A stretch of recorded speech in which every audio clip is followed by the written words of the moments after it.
그리스도의 이름으로 간절히 기도하옵니다.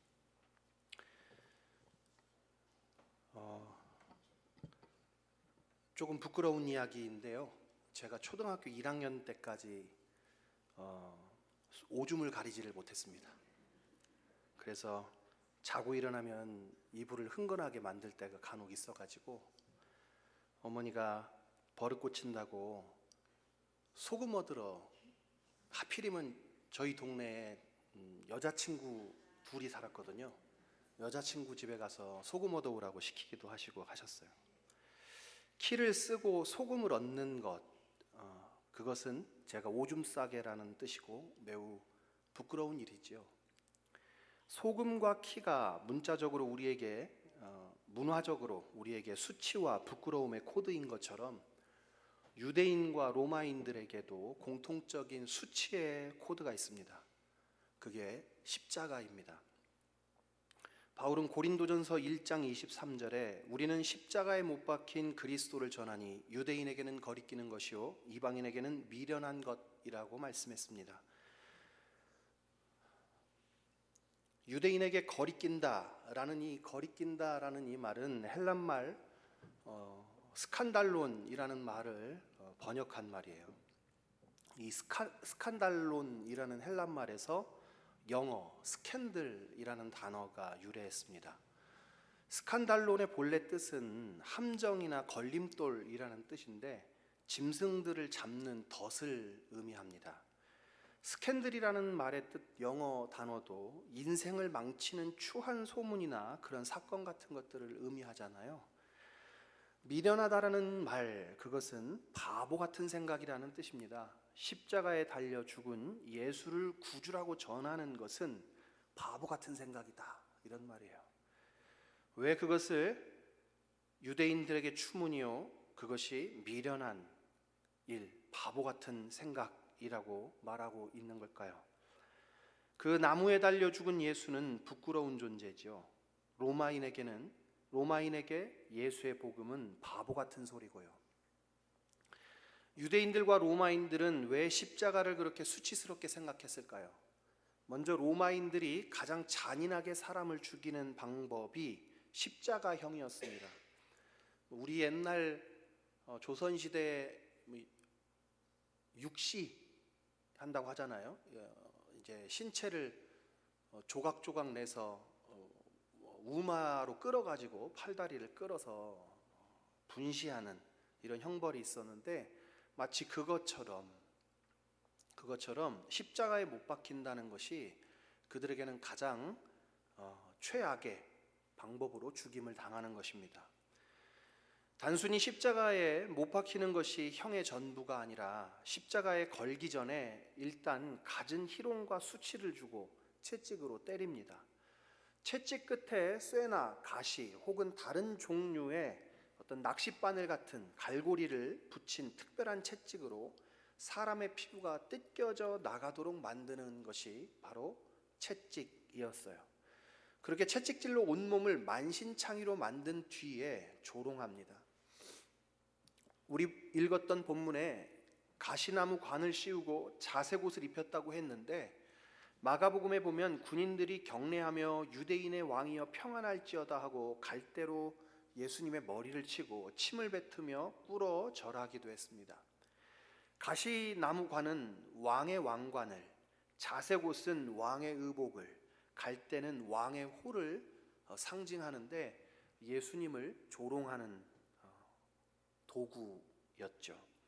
그렇게 주님의 고난을 희롱하고 욕보이다가 십자가에 못을 박아 죽게 했습니다. 뿐만 아니라 십자가의 형벌은 교수형이나 참수형처럼 순간적으로 죽이는 그런 형벌이 아니었어요. 대개는 2, 3일 정도 십자가에 매달려 서서히 죽어가는 형벌입니다. 그러니 그 고통이 또 그 치욕이 얼마나 극심했겠습니까? 그래서 십자가의 형을 받았다는 것은 그 사람이 지은 죄의 죄질이 매우 나쁜 경우에 속한다. 그는 매우 나쁜 사람이다 라는 것을 뜻하는 거예요. 죽어 마땅한 놈이라는 경멸이 담겨져 있는 것이죠. 그러니 십자가에 달려 죽은 부도덕하고 무능한 사람이 어떻게 메시아일 수 있겠냐 하는 것이고요. 그래서 십자가의 복음이 미련하다고 조롱한다는 말입니다. 십자가에 달린 사람이 어떻게, 그렇게 부도덕하고 무능력한 사람이 어떻게 우리의 구주가 될 수 있겠느냐 하는 말이죠. 그러면 유대인들은 왜 십자가를 수치스럽게 생각했을까요? 유대인들이 십자가형을 수치스럽게 생각하는 이유는 종교적인 이유에서입니다. 갈라디아서 3장 13절의 말씀입니다. 그리스도께서 우리를 위하여 저주를 받은 바 되사 율법의 저주에서 우리를 속량하셨으니 기록된 바 나무에 달린 자마다 저주 아래 있는 자라 하였습니다. 모세의 율법에는 하나님을 모욕한 자, 십계명을 어긴 자, 또 용서가 불가능한 신성 모독자들을 나무에 달아 죽이거나 돌로 쳐 죽인 다음에 나무에 걸었습니다. 그 시체를 나무에 걸어 넣음으로 그가 하나님께 죄를 범하고 저주를 받아 죽었다고 표시하는 거예요. 그래서 유대인들에게는 나무에 걸려진 시체는 하나님의 저주를 받은 자, 하나님의 거룩함을 욕보인 자로 통하고 그 시체 가까이 가서도 안 되는 것이었어요. 빌라도가 예수님을 3번 신문했는데 할 때마다 예수님을 놓아주려고 했습니다. 죄가 없는 게 빌라도 눈에는 보였거든요. 하지만 제사장들이 예수님을 반드시 죽여달라고 간청합니다. 빌라도는 제사장들의 민원도 해결해 줄 겸 예수님을 채찍질하게 하고 유대인의 눈에 보기에 수치스럽게 조롱하도록 했습니다. 비록 수치를 주고 채찍질을 했지만 그것으로 충분하니 놓아주겠다는 뜻이었어요. 하지만 대제사장과 그 수하들이 예수님을 보고 뭐라고 소리 질렀어요? 6절의 말씀입니다. 십자가에서 못 박으소서, 십자가에서 못 박으소서. 빌라도는 너희들이 친히 데려다가 십자가에 못 박으라고 하죠. 하지만 결국 예수를 놓아주면 가이사의 충신이 아니니이다. 무릇 자기를 왕이라고 하는 자는 가이사를 반역하는 것이니이다 라는 협박을 이기지 못하고 예수님을 십자가에 못 박도록 했습니다. 제사장들은 예수님을 그냥 곱게 죽이지 않았어요. 그냥 죽여달라고 한 것이 아니에요. 반드시 그를 나무에 달아 죽여달라고 요청한 거예요. 기어코 십자가형으로 죽이도록 빌라도를 압박한 것입니다. 왜 그랬을까요? 예수님이 하나님의 저주를 받아 죽은 자가 되어 나무에 걸려야만 예수님을 따르는 자들이 어떻게 될까요? 예수님을 따르지 못하게 되겠죠. 예수님은 하나님의 저주를 받아 죽은 자로 만들었기 때문에 그를 따르는 사람들은 어떻게 돼요? 똑같이 하나님의 저주를 받아 죽을 자들이 되는 거예요. 그러니까 자연스럽게 그들을 흩어버릴 방법으로 선택한 겁니다. 그래서 예수님은 곱게 죽을 수 없는 거예요. 예수님께 하나님의 저주를 받아 죽은 자라는 스캔들을 씌운 겁니다.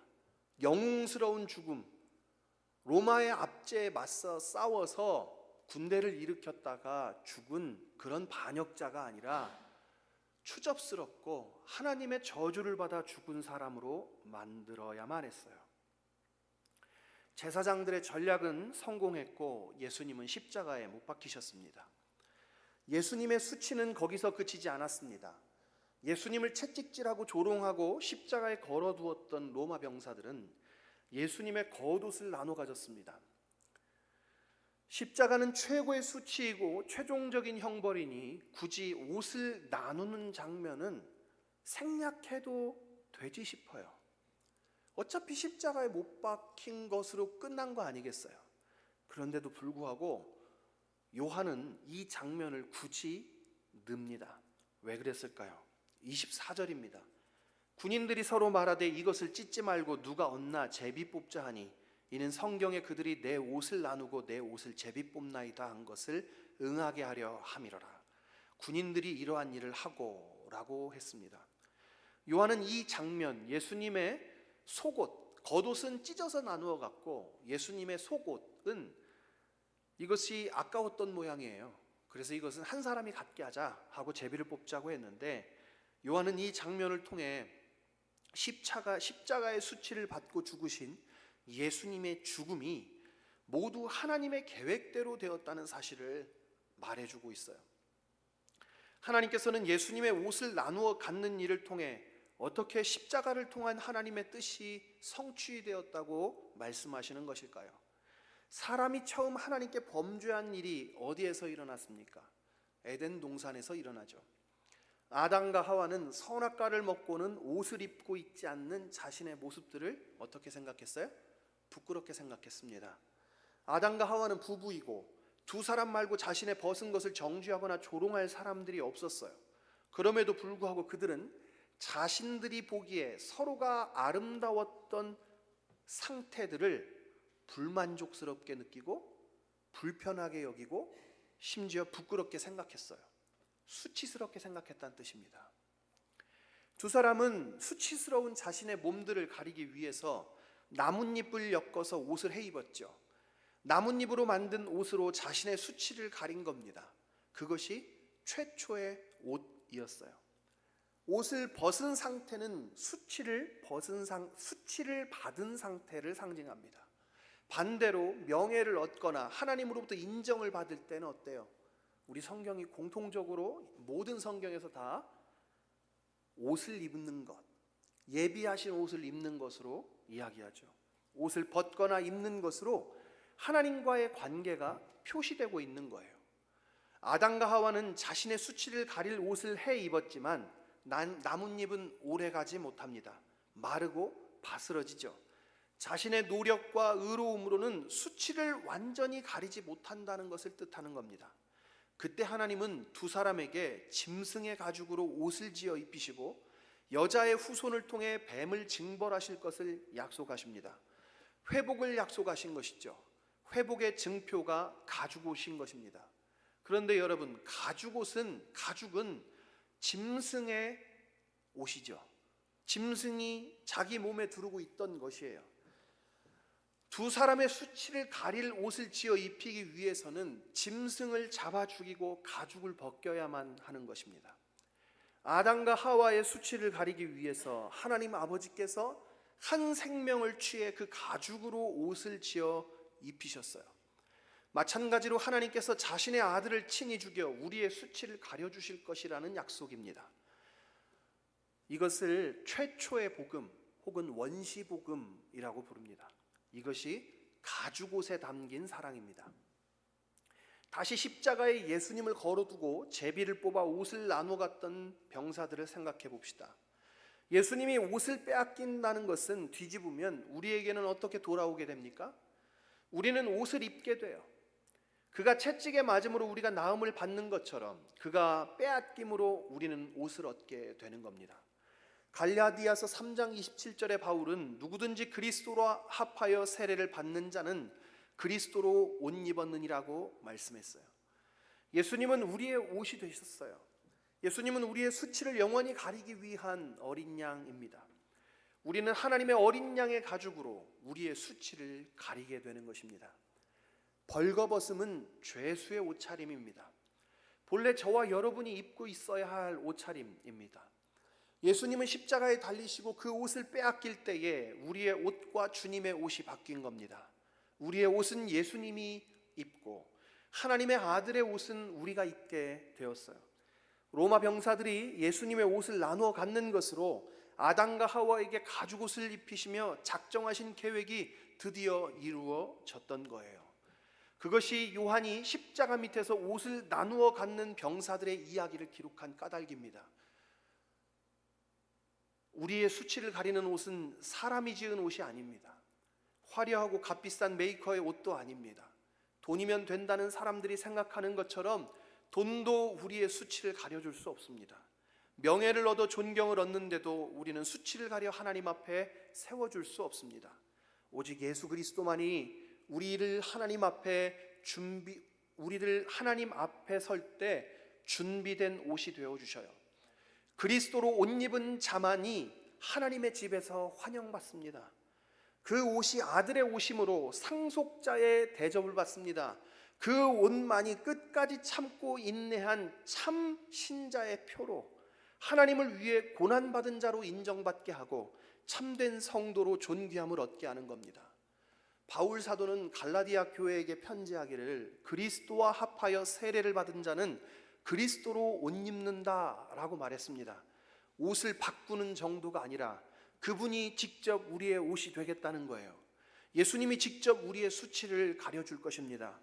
예수님을 영접하고 믿으면 예수님의 의로움이 우리의 의로움이 됩니다. 예수님의 순결함이 우리의 순결함이 됩니다. 예수님의 순종이 우리의 순종이 됩니다. 그래서 팀 켈러라는 설교자는 그리스도인들은 하나님께 온전히 받아들여지거나 그 상태를 유지할 목적으로 모세의 율법에 더 헌신할 필요가 없다. 이미 그리스도로 옷 입었기 때문이다 라고 말했어요. 참으로 옳은 말이에요. 예수 그리스도로 옷 입은 자는 하나님께 잘 보이기 위해 다른 일을 더 할 필요가 없습니다. 하나님께 받아들여지기 위해 또 다른 노력을 필요하지 않아요. 하나님께 사랑받기 위해 이 세상에서 사랑받는 사람들이 갖고 있는 것을 우리도 가져야 할 필요도 없어요. 이것이 예수님의 빼앗긴 옷에 담긴 하나님의 사랑입니다. 미리 받은 아버지의 유산을 모두 탕진하고 거짓골로 돌아온 방탕한 자에게 아버지가 어떻게 했습니까? 아버지는 큰 아들, 집을 나가지 않고 아버지 곁을 지켰던 큰 아들이 시기하기까지 사랑을 표현해요. 새 옷을 입힙니다. 옷은 신분을 상징하는 거거든요. 새로운 옷을 입히고 아들의 인장을 손가락에 끼워줘요. 다시 아들로 삼았다는 뜻입니다. 그러면서 죽은 아들이 돌아왔다고 했어요. 아버지의 사랑의 탕자는 다시 아무 일이 없었던 것처럼 아들이 되었습니다. 하나님 아버지께서 죄의 저주 아래 묶인 우리의 죄수복을 벗기고 아들의 옷을 새로 입히십니다. 자신을 반역한 죄인들을 아들로 삼으신 이 사랑을 그 무엇과 비교할 수 있습니까? 어떤 사랑이 이보다 더 고귀할 수 있습니까? 자기 독생자를 제물 삼아 우리를 아들 삼는 것보다 더 큰 사랑, 더 큰 은혜, 더 큰 축복이 어디 있습니까? 이 사랑을 받을 아무런 자격이 없는 사람들이 가져야 할 마음이 무엇입니까? 감사입니다. 구원받은 사람들이 그 마음에 품어야 할 단 하나의 감정은 감격입니다. 그러나 우리의 마음에는 무엇이 있습니까? 여전한 불만족과 불평이 있지 않습니까? 우리는 마치 요나의 표적밖에는 보여줄 것이 남아있지 않은 그리스도에게 여전히 기적을 구하는 유대인과 같습니다. 하나님이 그 아들 외에 그 무엇을 더 주어야 우리는 만족할 수 있을까요? 사랑하는 성도 여러분, 내 뜻대로 되지 않을 때, 오랫동안 바라고 간구하던 기도가 내 품으로 그냥 돌아올 때, 내가 마땅히 누려야 한다고 생각했던 권리들을 누리지 못하고 있을 때, 그 누구로부터도 환영받지 못하고 사랑받지 못하고 있다고 생각될 때, 자신이 한없이 쓸모없고 하찮게 여겨질 때, 아무도 곁에 없고 혼자 버려진 것 같이 여겨질 때가 있죠. 살다 보면 어떻게든 찾아오는 막을 수 없는 고독입니다. 그때 우리는 군인들이 제비 뽑아 나누어 갔던 주님의 옷에 담긴 하나님의 사랑을 생각해야 합니다. 주님과 함께 내가 서로 옷을 바꿔 입었다는 사실을 기억해야만 해요. 그는 나의 죄수복을, 나는 하나님 아들의 옷을 바꿔 입었어요.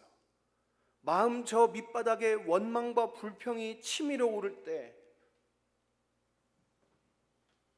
하나님이 야속할 때, 예수님의 빼앗긴 옷에 담긴 사랑을 생각하십시오. 그가 우리에게 더 줄 것이 없습니다. 그는 이미 자신의 모든 것을 주셨기 때문이에요. 나의 고민, 나의 간구는 여기에서 출발해야 합니다. 우리는 아무것도 잃은 것이 없습니다. 아무것도 빼앗긴 것이 없습니다.